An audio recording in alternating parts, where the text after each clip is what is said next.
बिस्मिल्लाहिर्रहमानिर्रहीम। अस्सलाम वालेकुम। कैसे हैं आप? आई होप के बिल्कुल ठीक होंगे। अल्लाह ताला से दुआ है कि वो आपके माल में, रिज़्क़ में और सेहत में बरकत दे। प्यारे प्यारे बहन भाइयों, आज जो हम रेसिपीज़ बना रहे हैं वो है टी टाइम रेसिपीज़।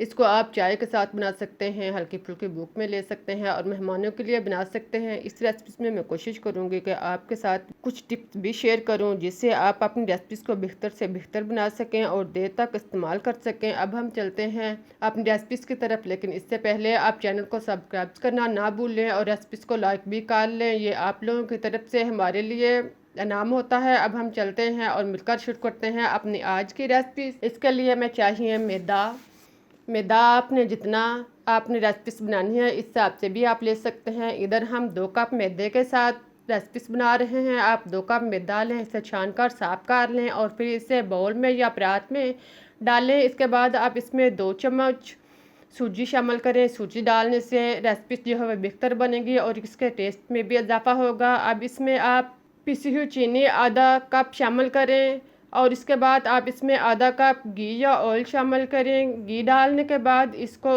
अच्छी तरह मैदे के अंदर मिक्स कर लें। आप थोड़ा सा नमक जो है वो भी इसमें शामिल कर लें, इससे टेस्ट में और भी इजाफा हो जाएगा। अब इन सब चीज़ों को डालने के बाद इसको अच्छी तरह मिक्स कर लें और मुट्ठी बनाकर देखें। अगर मुट्ठी टूटेगी नहीं तो आप समझ लें कि हमारी रेसिपी यानी मैदा जो है वो अच्छा तैयार हुआ है। इसके बाद आप इसमें पानी डालें। पानी आप ज़रूरत के मुताबिक इसमें थोड़ा थोड़ा लगाते जाएं और फिर इसको गूंथते जाएं। इसको आटे की तरह अच्छी तरह गूंदें। इसे 5-7 मिनट तक अच्छी तरह मलें और गूंदें और फिर इसे 5-7 मिनट के लिए छोड़ दें ताकि आटा जो है वो अच्छी तरह सेट हो जाए। इसके बाद यानी 5-7 मिनट के बाद आप दोबारा आटा लें, इसे 1-2 दफ़ा गूंदें और फिर इससे गोल सा पेड़ा बना लें। अगर पेड़ा बड़ा हो तो आप इसे 2 हिस्सों में भी तकसीम कर सकते हैं, इसके 2 पेड़े बना सकते हैं। ये आपकी मर्जी है कि आपने पेड़ा एक बनाना है या आप 2 हिस्सों में तकसीम करके इसे बेलना है। अब आप इसे बेलना शुरू करें। बेलने के लिए आप बेलनी लें। आप चाहें तो इस पर हल्का सा घी लगा सकते हैं, लेकिन इसमें घी पहले ही बहुत ज़्यादा है, इसे ऑयल लगाने की ज़रूरत नहीं। आप इसे बेलेंगे तो आसानी के साथ बेलता जाएगा। इसे बेलने के साथ इसे बेलते हुए तकरीबन इस तरह का आप इसे बेल लें। इतनी मोटाई में रखते हुए आप इसे बेल कर किनारों से काट लें।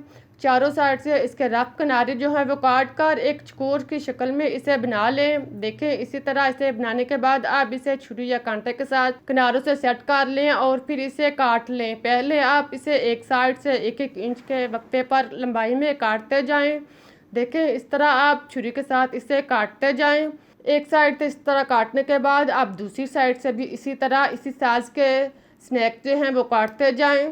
इस तरह हमारे पास चौरस शक्ल के स्नैक जो हैं वो तैयार हो जाएंगे। इनको दोनों साइडों से इस तरह काटने के बाद अब मैं आपको उठाकर दिखाती हूँ। आप इसको उंगली के साथ या कांटे के साथ साइडों से आप सेट कर लें। इसी तरह सारे स्नैक्स बनाने के बाद आप इनको फ्राई करें। फ्राई करने के लिए ऑयल जो है वो गर्म करें। ऑयल या घी को अच्छी तरह गर्म करने के बाद अब आप इसमें ये स्नैक्स जो तैयार हमने करके रखे हुए हैं इसमें शामिल करें और फिर इसको ब्राउन होने तक फ्राई करें। इनको साथ साथ चम्मच के साथ हरकत देते जाएं ताकि ये अच्छी तरह ब्राउन हो जाए, चारों तरफ से अच्छी तरह ब्राउन हो जाए। देखें, स्नैक्स जो है वो हमारा ब्राउन हो चुका है और फूल भी चुका है। अब आप इनको निकाल लें। मेरी रेसिपीज जो है वो तकरीबन तैयार हो चुकी है। इसी तरह आप इनको निकाल कर टिश्यू पेपर पर डाल लें ताकि ऑयल अच्छी तरह रिमूव हो जाए। बाकी स्नैक्स भी इसी तरह तैयार कर लें। सारे स्नैक्स तैयार करने के बाद अब हमारी रेसिपीज तैयार हो चुकी है। आप चाय बनाएं, इसके साथ इसे मज़े से खाएं। लेकिन अब मैं आपको दिखाती हूँ कि हमारे स्नैक्स जो है वो कितना बेहतर बना है। इसके लिए मैंने एक स्नैक जो है वो बगैर फ्राई करने का छोड़ा है। इसके साथ मैं आपको मैच करके दिखाती हूँ कि स्नैक जो फ्राई है वो और बगैर फ्राई स्नैक्स के कितना फ़र्क है। आप देख सकते हैं कि 2 से 3 गुना स्नैक जो है वो फूल चुका है। अब मैं आपको तोड़ कर दिखाती हूँ ताकि आप खुद अपनी आंखों से देख लें कि स्नैक्स अंदर तक जो है वो फ्राई हो चुका है और पका हुआ भी है। आप इसे चाय के साथ मज़े के साथ खाएं। बहुत ही मज़े की और टेस्टी रेसिपीज है। मुझे इजाज़त दें, लेकिन इससे पहले आप एक अच्छी सी स्माइल पेश करें और अच्छा सा कमेंट पेश करें। फिर मिलते हैं नई रेसिपीज़ के साथ, तब तक के लिए अल्लाह हाफिज़।